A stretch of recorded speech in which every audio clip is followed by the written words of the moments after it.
E rua te kautau ngā kaiako kōhanga reo e tatari ana kia whakamanahia e te mana tohu mātauranga ā rātou tohu. Heai ki ngā kōrero e whakarite ana te mana tohu mātauranga ki te pērā.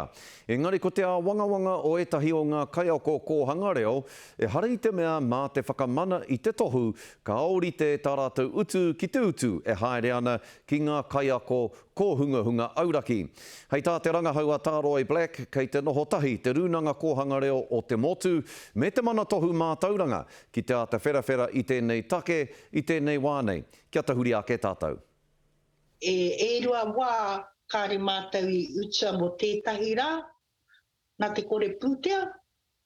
Nā reira i runa i te aroha ka mahi tonu mātau.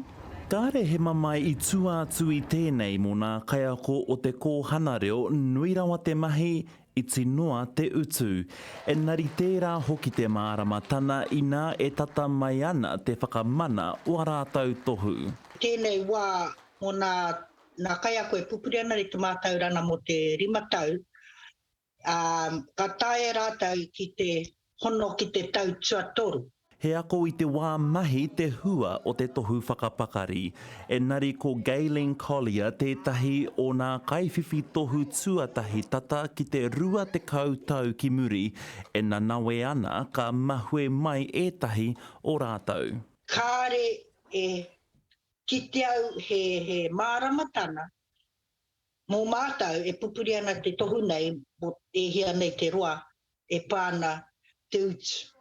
Nō reira, kei te tautoko te uniana mātaurana o te riurua i te tari matua o te kōhana reo. Kia whakamanahia te tohu whakapakari hei tohu kaiako e te tāhuhu o te mātaurana me te mana tohu mātaurana o Aotearoa. E katahi ka ki te atua hau, te utu a te kaiako i roto i te kōhana ki nā utu a te kaiako ki roto i te kura tuatahi. Pēnei te Grand Canyon te tawhiti o te utu.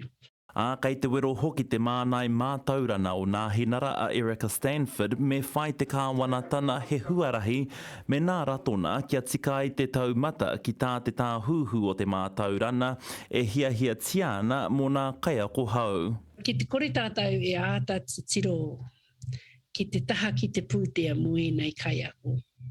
Ka kore rā tātou tamariki e hia haere ki roto i te kōhana whakaako ai. I whakapātu mātou o te karere ki te mana tohu mātaurana o Aotearoa e pāna ki nā nawe e nari kārea nō rātou kia whakahoki kōrero mai. Taro Black, te karere.